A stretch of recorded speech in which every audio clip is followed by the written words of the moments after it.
I'm just doing a full movement of all the axes right now. Okay, there's the fourth axis. Okay, so now we're going to go to the Z axis real quick.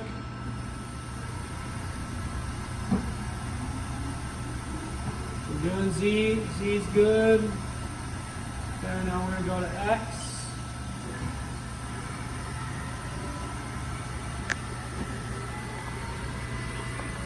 Yep. Okay, I'm going to do Y.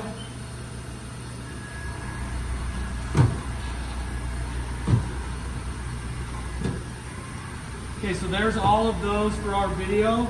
Stop that one. Ready? Yep. Here we go.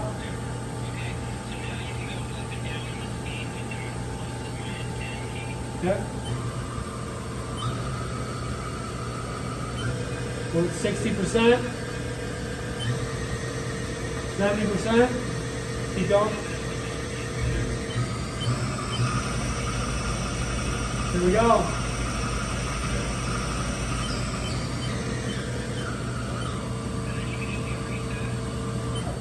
Okay. Good. I'll show you as well. Ready, go.